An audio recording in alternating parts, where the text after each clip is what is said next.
नमस्कार, स्वागत है आप सभी का। आप देख रहे हैं एबीपी गंगा। आपके साथ मैं हूं राजीव ढोंडिया। तो शुरुआत करते हैं गंगा सवेरा की। सबसे पहले बड़ी खबर आपको बदायूं से हम देंगे, जहां पर चलती बस में अचानक आग लग गई और फायर ब्रिगेड ने आग पर काबू पा लिया है। इस वक्त की खबर आपको दे दें, चलती बस में आग लगी है और आग लगने के बाद फायर ब्रिगेड की टीम पहुंची और आग पर काबू पा लिया गया। जो तस्वीरें आई है वो एबीपी गंगा अब आपके सामने रख रहा है। हादसे में किसी की हताहत होने की कोई सूचना नहीं है, कोई जनहानि नहीं हुई है। ये बताया जा रहा है कि बस में सिर्फ ड्राइवर और कंडक्टर ही बैठे हुए थे। अचानक बस में आग लग गई तो ऐसे में दोनों ने कूदकर जान बचा ली। सबसे पहले ये तस्वीरें, हादसे की तस्वीरें एबीपी गंगा आपको दिखा रहा है और आप देखिए धू धू कर जलती बस। रात का अंधेरा है और आपको जो रोशनी दिखाई देगी वो उन्हीं लपटों की है जो बस में है। थाना वजीरगंज के रहेड़िया पुलिस चौकी के पास में बस में आग लगी। खबर अब लखनऊ से, जहां पर मरीज की मौत के बाद परिजनों ने तोड़फोड़ की है। चौक के हॉस्पिटल में मृतक के परिजनों ने जमकर तोड़फोड़ की। यहां पर परिजनों ने डॉक्टर्स पर बेहद गंभीर आरोप लगाया। कोरोना मरीज का इलाज करवा रहे थे परिजन और ऐसे में डॉक्टर्स पर पैसे मांगने का आरोप परिजन लगा रहे हैं। डॉक्टरों पर लापरवाही का आरोप भी लगाया गया है और पुलिस ने उसके बाद हालात पर काबू पाया। ये लखनऊ की घटना है, राजधानी लखनऊ की, जहां पर कोरोना के सबसे ज्यादा केसेस, सबसे ज्यादा एक्टिव केसेस, और ऐसे में डॉक्टर्स पर एक गंभीर आरोप लग रहे हैं कि पैसे मांगे जा रहे हैं इलाज के नाम पर। आगरा में एक दरोगा ने नाबालिग को 3rd डिग्री दी है। ये मामला सामने आया और ये मामला है टीपी नगर चौकी थाने का, जहां पर चौकी इंचार्ज बाबू सिंह पर आरोप लगे हैं कि उन्होंने एक नाबालिग को 3rd डिग्री दी।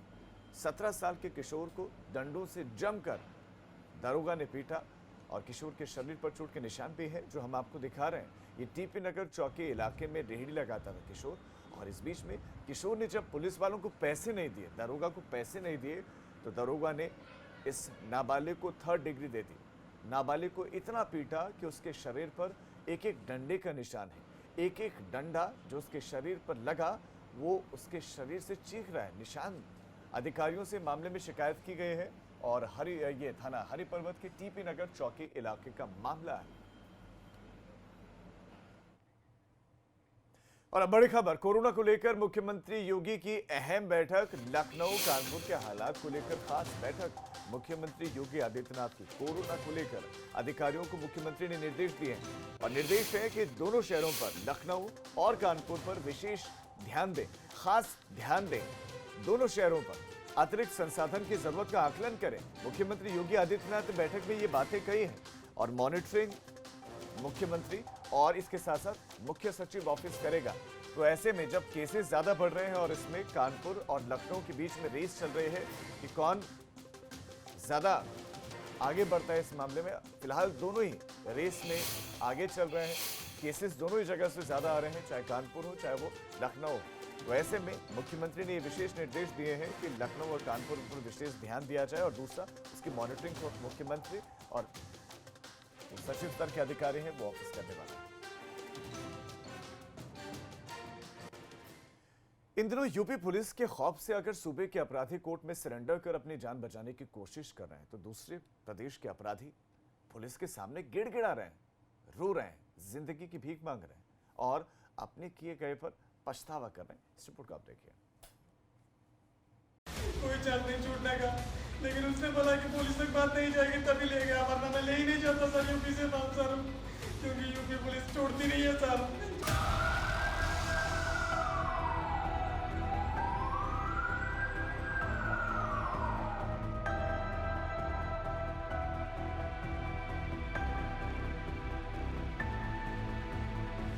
इसको कहते हैं खाकी का खौफ। जब इनकी चलती है तो सब चलता हो जाते हैं, अच्छे अच्छे थर्राने लगते हैं। वैसे हैं तो ये दो अलग अलग तस्वीरें, लेकिन दोनों तस्वीरें ये बयां कर रही हैं कि उत्तर प्रदेश में अपराधियों के खिलाफ यूपी पुलिस की ताबड़तोड़ एनकाउंटर की मुहिम का ये नतीजा है कि प्रदेश तो छोड़िए, देश के दूसरे हिस्सों के अपराधियों और आरोपियों के बीच इस कदर दहशत है कि कहीं अपराधी कोर्ट में सरेंडर कर रहे हैं, किसी तरह अपनी जान बचाने की कोशिश कर रहे हैं, तो कहीं कोई आरोपी पनाह मांग रहा है, गिड़गिड़ा रहा है, रो रहा है, जिंदगी की भीख मांग रहा है। एक बार फिर सुनिए इस आरोपी का वो बयान जो अपराधियों के बीच यूपी पुलिस के खौफ की मिसाल है। बच्चा छोड़ दिया सर मैंने, नहीं तो नहीं छोड़ता। मैंने बोला उसको पहले से ही कि पुलिस तक जाएगी तो पकड़ा जाऊंगा पक्का, कोई चांस नहीं छूटने का। लेकिन उसने बोला कि पुलिस तक बात नहीं जाएगी तभी ले गया, वरना मैं ले ही नहीं जाता सर यूपी से बाउंसर, क्योंकि यूपी पुलिस छोड़ती नहीं है सर, नहीं छोड़ती है। तो सुना आपने, इन दिनों यूपी पुलिस को लेकर अपराधियों और आरोपियों के बीच इसी तरह का खौफ है, जिसने दूसरे प्रदेश के अपराधियों को भी डरा रखा है। तभी तो यूपी पुलिस के शिकंजे में आया ये आरोपी अब रो रहा है, गिड़गिड़ा रहा है और अपनी गलतियों पर पछता रहा कि उसने उत्तर प्रदेश में अपराध क्यों किया, क्योंकि यहाँ तो पुलिस अपराधियों को छोड़ती ही नहीं। अब सवाल ये कि ये आरोपी कौन है, कहाँ का है और इसने क्या अपराध किया है, तो जान लीजिए। तस्वीरों में रोता गिड़गिड़ाता ये आरोपी मोहम्मद अशफाक है, जो तेलंगाना का रहने वाला है। इसे एक बच्चे के अपहरण के मामले में मुरादाबाद पुलिस ने गिरफ्तार किया है। और इस वक्त एक बड़ी खबर बस्ती से मिल रही है, जहां पर चिकित्सा प्रभारियों का सामूहिक इस्तीफा देखने को मिला है।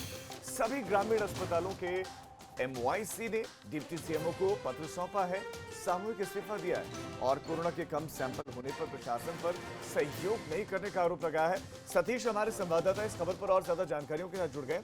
सतीश, कुल कितने लोगों ने इस्तीफा दिया है और सामूहिक इस्तीफे के पीछे का कारण भी आप बताइए कि क्या क्या बातें थी जो इन्होंने सामूहिक इस्तीफा दिया है और इस्तीफे के बाद क्या एक्शन हुआ है? देखिए, जिले के जितने भी CSC और PSC के प्रभारी हैं, कुल मिला के 12 लोग हैं, उन सभी ने अपना इस्तीफा सौंपा है और इन्होंने 11 सूत्रीय मांग सौंपी है। उन मांगों में इन सभी का कहना है कि जिला प्रशासन पिछले 6 महीने से इनको लगातार सैंपलिंग कम होने की नोटिस दे रहा है। इसके अलावा उन 11 सूत्रीय मांगों में अन्य बातें भी लिखी गई हैं कि OPD CSC और PSC को नहीं चल रही है, सहयोग नहीं जिला प्रशासन का स्वास्थ्य विभाग की टीम को मिल रहा है, आपातकालीन स्थिति जो होती है वो भी बंद कर दी गई है, और जब टीम जाती है ग्रामीण इलाकों में तो वहाँ पर जिला प्रशासन और पुलिस का सहयोग नहीं मिलता है। तो इस तरह की 11 सूत्री यानी कि सतीश आप ये बता रहे हैं कि एक तो इन पर आरोप लग रहा था कि ये काम सही से नहीं कर रहे, सैंपलिंग कम हो रही है, और दूसरी तरफ जिला प्रशासन इनका सपोर्ट नहीं कर रहा। फिलहाल सतीश, आपका इस तमाम जानकारी के लिए धन्यवाद। तो सामूहिक इस्तीफा दिया है और ये इस्तीफा उन्होंने आपको बता दें कि डिप्टी CMO को सौंप दिया है।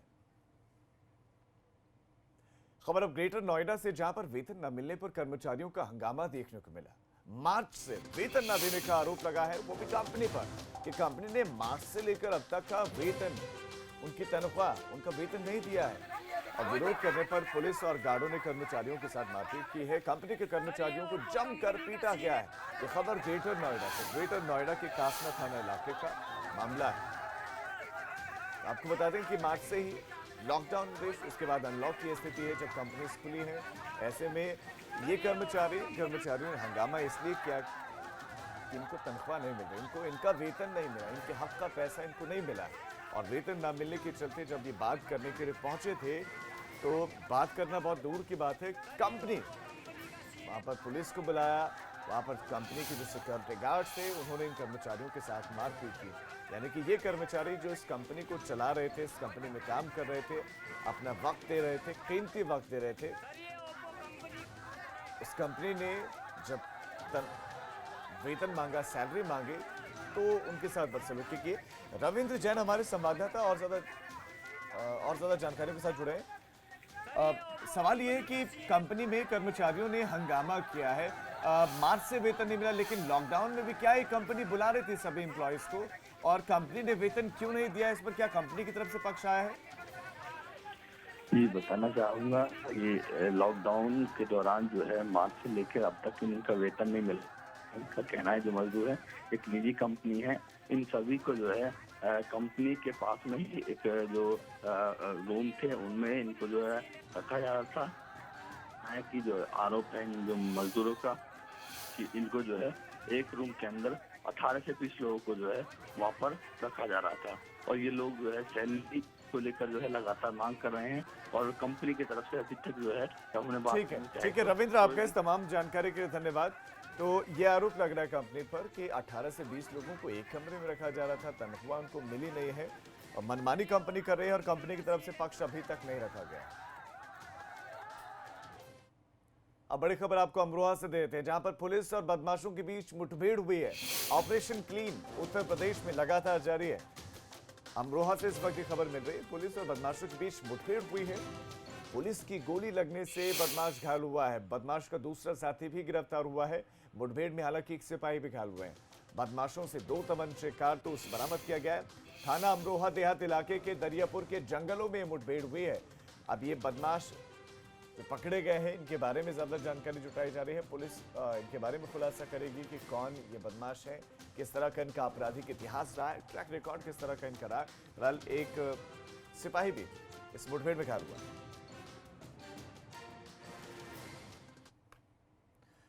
उत्तर प्रदेश की सियासत में ब्राह्मण राजनीति लगातार गर्माती जा रही है, लेकिन ये राजनीति विपक्षी दलों के साथ साथ अब सत्तारूढ़ बीजेपी दल में भी बढ़ती जा रही है। मॉनसून सत्र से ठीक पहले सुल्तानपुर से बीजेपी विधायक ने ब्राह्मणों के साथ हुई घटनाओं में कार्रवाई का ब्यौरा मांगा तो बवंडर खड़ा हो गया। विधायक जी को हाईकमान ने फटकार लगाई, लेकिन इसके बाद भी सोशल मीडिया के जरिए बीजेपी विधायक की ब्राह्मणों के नाम पर शुरू हुई मुहिम जारी है। शनिवार को विधायक जी के लेटर पैड पर एक और पत्र जारी हो गया, जिसे फर्जी मानकर पुलिस ने खुद ही एफआईआर दर्ज कर ली है।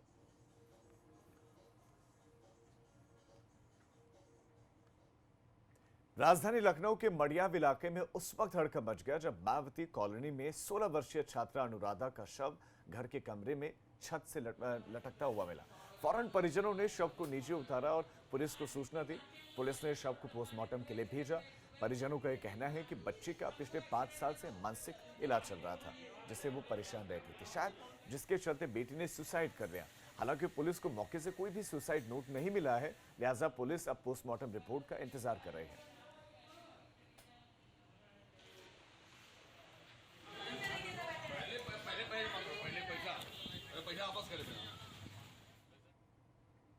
फिरोजाबाद में खुले एक मैनहॉल में एक व्यक्ति गिर गया। नगर निगम की लापरवाही से एक व्यक्ति की मौत हो गई। तो मैनहॉल अब एक खतरा बनते जा रहे हैं और एक खुले मैनहॉल में एक व्यक्ति गिर गया। बड़ी खबर फिरोजाबाद से आपको दे रहे हैं और ये लापरवाही नगर निगम की कोटला चुंगी चौराहे के नजदीक की घटना है, जहां पर एक व्यक्ति की मौत हो गई। मैनहॉल एक खुला गड्ढा और उस गड्ढे में गिर गया एक शख्स, एक व्यक्ति। तो नगर निगम की लापरवाही और उस लापरवाही की वजह से एक की जिंदगी चली गई है। मैनहॉल में एक व्यक्ति के गिरने से उसकी मौत हो गई और स्थिति ये है कि मैनहॉल लगातार जिंदगियों को खत्म कर रहे हैं, लेकिन उनको दुरुस्त करने वाला, उनको बंद करने वाला कोई नहीं है। लापरवाही नगर निगम की तरफ से लगातार बढ़ती जा रही है, देखने वाले नहीं। आधे हिंदुस्तान में इस वक्त बारिश और बाढ़ से हाहाकार मचा हुआ। बाढ़ और तबाही की सबसे ज्यादा मार यूपी और उत्तराखंड में है। आपकी टीवी स्क्रीन पर 4 तस्वीरें हैं। उन्नाव, लखीमपुर, इसके साथ साथ मेरठ के हस्तिनापुर और नैनीताल की आप तस्वीरें देख रहे हैं। कैसे बारिश और बाढ़ की वजह से यहाँ के बाशिंदों के सामने मुसीबतें बढ़ गई हैं, वो आप अंदाजा लगा सकते हैं। उन्नाव में आप देखिए, आपको सिर्फ पानी ही पानी दिखाई देगा। नदियों में पानी है तो खेतों में पानी है तो गाँव में पानी है, लोगों के घरों तक में पानी घुस चुका है और कटान की वजह से अब धीरे धीरे उनके खेत, उनकी खड़ी फसलें पानी में समाती जा रही हैं। दूसरी तरफ लखीमपुर खीरी में आप देखिए, नाव के जरिए लोग यात्रा करने को अब मजबूर हैं क्योंकि पानी ही पानी है। सड़क, सब चीजें पानी में दबी हुई हैं, सब पानी में डूब चुकी हैं। मेरठ की आप तस्वीरें देखिए और फिर नैनीताल आप देखिए, पहाड़ों पर लगातार हो रही बारिश की वजह से सारी नदियां उफान पर हैं और कैसे लोग इन उफनती नदियों को पार करने को मजबूर हैं, वो आप देखिए। उन्नाव में गंगा नदी में पिछले 24 घंटे में 1 मीटर से ज्यादा जलस्तर बढ़ा है। गंगा नदी का जलस्तर चेतावनी बिंदु पर पहुंचने से गंगा के तटवर्ती इलाकों में बाढ़ का पानी घुसने लगा है, जिससे जिले के 1 सैकड़ा से ज्यादा गांव बाढ़ की जद में आने के मुहाने पर खड़े हैं और लोगों की रातों की नींद उड़ी हुई है। वहीं गंगा घाट नगर पालिका परिषद के रिहायशी इलाकों में पानी भरने के साथ ही लोगों का घरों से पलायन शुरू हो गया है। पहाड़ों पर हुई बारिश का कहर अब मैदानी इलाकों को झेलना पड़ेगा। 2 साल पहले आए बाढ़ के निशान आज भी गंगा के किनारे बसे गांवों में साफ देखे जा सकते हैं। ऐसे में बाढ़ की स्थिति में लोगों को बड़ी चुनौती से जूझना ही पड़ेगा। तो लखीमपुर खीरी के दुधवा नेशनल पार्क में सुहेली नदी लोगों के लिए अभिशाप बनी हुई है। वैसे तो नदी कई सालों से सूखी हुई थी, लेकिन बारिश होते ही ये नदी फिर से पानी इसमें आ जाता है और अब उफान पर आ गए हैं। दूसरी तरफ बाढ़ के पानी की वजह से लगभग 55 गांव के ग्रामीण परेशान हैं। इस पानी से सैकड़ों एकड़ फसल जलमग्न होकर बर्बाद हो जाती है या सूख कर गल जाती है। वहीं बालू के खेतों में आने की वजह से खेतों में जो है जाम हो जाता है। इसकी शिकायत ग्रामीण कई बार मुख्यमंत्री, सिंचाई मंत्री समेत अधिकारियों को अपनी फरियाद सुना चुके हैं, शिकायत कर चुके हैं, लेकिन नतीजा कोई भी नहीं निकला। गांव जाने के लिए सड़कों पर पानी भरा होने की वजह से अब लोग नाव का सहारा ले रहे हैं।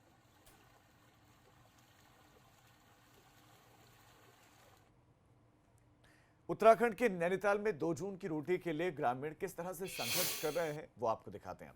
नैनीताल जिले के भीमताल स्थित ओखल कांडा ब्लॉक में आज भी आजादी के 73 साल के बाद ग्रामीण मुश्किल समय से दो चार हो रहे हैं। ये समय उनके लिए मुश्किलों भरा है। रेखाकोट में सालेगांव में ग्रामीण इन दिनों टमाटर, मिर्च, गोभी, मूली आदि साग सब्जी को बाजार लाने के लिए गौला नदी को पार करने को मजबूर है। फसल काटने के समय नदी का जलस्तर बढ़ जाता है और ग्रामीणों को सब्जी के सही दामों के लिए उसे हल्द्वानी मंडी तक पहुंचाने के लिए खतरा मोल लेना पड़ता है। ग्रामीण नदी पर एक पुल की मांग लंबे समय से कर रहे हैं। उन्हें नजदीकी बाजार आने के लिए 5 किलोमीटर जंगल मार्ग से गुजरना पड़ता है।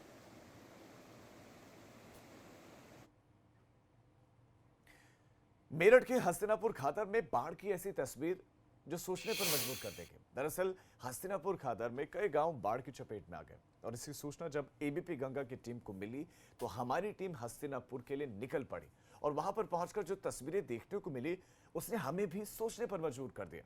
जब हमारी टीम हस्तिनापुर पहुंचे और खादर की तरफ बढ़ी तो कुछ ही दूर जाने के बाद हमें गाड़ी छोटी पड़ी।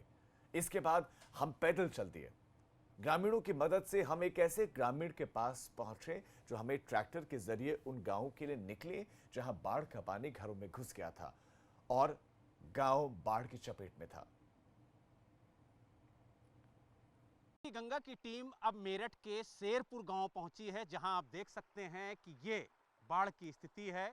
लोग घर से निकल रहे हैं, लेकिन बाढ़ में किस तरीके से वो परेशानी उठा रहे हैं ये तस्वीरें खुद ब खुद बयां कर रही हैं। हमारे साथ कुछ लोग हैं गांव के, हम उन्हीं से बात करेंगे।